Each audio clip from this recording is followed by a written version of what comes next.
Let's all go to the movies. Let's all go to the movies.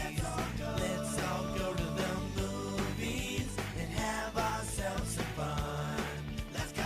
Willie Waffle here with us on this Friday morning talking movies to check out, or maybe not check out this weekend. I guess we'll just have to find out. Good morning, Willie. Well, good morning. Yes, there is one to check out, and then there's another one called The Brothers Grimsby. Oh! Snap! Yeah, we have two movies we're talking about, and that's one of them. Yeah, and you knew that's where we were going. Come on, Yeah. It's a Sacha Baron Cohen movie. And the movies just seem to be getting worse and worse and worse as he starts taking on more and more dramatic roles. He's actually a very good dramatic actor. I think he should stick with that because this stuff just isn't working. This is lowest common denominator, disgusting comedy. You know, he plays this slow-witted soccer fan. He's got like 11 kids. He's living on welfare in Britain. But he's always searched for his long-lost brother, and he finally finds him 28 years later. And the brother is a big MI6 secret super agent from Britain. And now the two of them have to team up to fight off a terrorist attack. And it's just ridiculous, and it's crude, and it's crass, and it's disgusting. And they're trying to offend you on every single level, especially the level where you like good movies. Now, the way they've been trying to hype this movie makes it sound like it's more of what you'd expect with some of his character acting, but at the same time, maybe they've been suggesting it's better in some of the promotional material. Well, all promotional material suggests that your movie is better than it really is. Well, of course.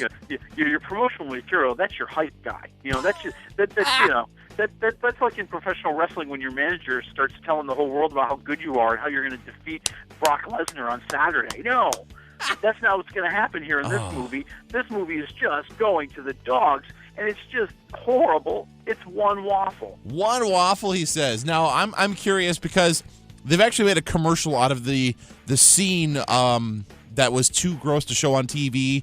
The Jimmy Kimmel bit, that was actually, they made a commercial out of that. Was it actually that bad? Yes, it was that bad and worse. Wow. All right, so if that's your thing, there's that. One waffle for the Brothers Grimsby. There you go. So the other one, which sounds like you're a little bit more optimistic about, 10 Cloverfield Lane. Very curious about this one. Yeah, this is the big mystery movie of the year. This is the movie everybody's wondering, is it a sequel to Cloverfield? Maybe. Is it a sequel to Cloverfield? Maybe not. Don't know. Not going to tell you. But I will tell you it's got Mary Elizabeth Winstead playing this woman who's broken up with her fiancé. She's driving down the highway, and she gets into a horrible car accident and wakes up chained to a pipe in an underground bunker owned by John Goodman. And he's trying to tell her that, things are not safe outside. There's been a horrible attack. All the air is poisoned. The only safe place in the world is in this bunker. And she's not really sure if she wants to believe him because he's kind of crazy and has her chained up to a pipe. That's a good reason to be a little skeptical. Yeah, that would raise my curiosity. That would bring somebody's truthfulness into suspect. But you know what really makes the movie work so good is John Goodman because he's so creepy, he's so unbalanced. He's kind of got this very ominous way, an unsettling way of saying everything in the movie. And on the one hand, you kind of want to believe him. On the other hand, you think he's completely nuts. So the whole movie is trying to figure out what's true, what's not true. And then they throw another mystery into the middle of all that, which I think is what saves the movie. I'm going to say 4 waffles for 10 Cloverfield Lane. I just don't want to see him in that kind of part, though. Well, you're stuck because, see, that's what he is in this movie. I know it's weird to me, though. It's weird. It sounds like he pulls it off very well. Oh, I think it's one of the best performances of the year. I mean, you know, I get the feeling if this movie was released in December, we'd be talking about him getting an Oscar nomination. Wow. Good for him, though. I like him a lot, so I'm glad that he's able to pull that off. Did he put up with Roseanne for all those years? That's true. He had some training of... I mean, that was a crazy set, man. There were some things going down. All right, so we've got both ends of the spectrum here for this weekend's new movies. What's going on DVD? You know, much the same. I mean, on the one end, you've got In the Heart of the Sea, which is that horrible whale movie with Chris Hemsworth. You know, the the tale of how Herman Melville, the author of Moby Dick, is inspired by the true story of this guy who becomes obsessed and is fighting off a whale that has done something so heinous nobody can believe it's actually possible. And, it's an interesting visual movie, but, and I like that. I mean, you get a feel for how visceral it is, how disgusting it is in the 19th century on this whaling boat, all the just things you have to deal with in nature. But it's a movie that just doesn't seem to be going anywhere. We need this rich tapestry of stories about all these characters to be more interesting, and it's just not. So I'm going like one waffle for In the Heart of the Sea. But the movie you want to get on DVD, the movie you're excited about, the movie that you want to see is the Peanuts movie. Yes. Yay! Yep, finally out on DVD.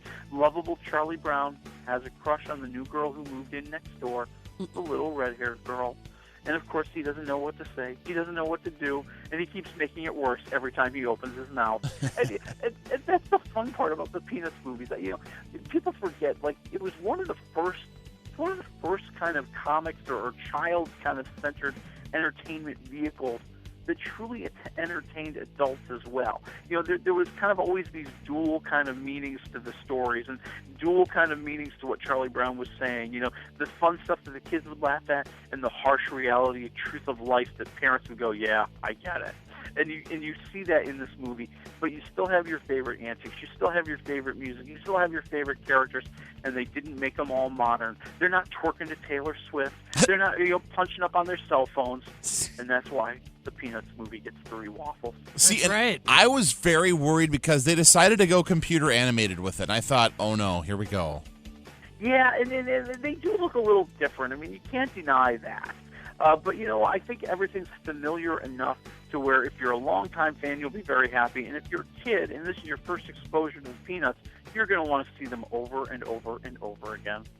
Awesome. I just love that it's continued. Yeah. After Robert Schultz has passed away years ago, I just love that the Peanuts legacy's continued. Well, yeah, and his grandson had a big role in kind of, shaping the story and making sure it was true to everything that Schultz wanted the Peanuts to be. Right. And I think that's what helps make it refreshing as well. That's awesome. So what are we talking about next Friday, Willie?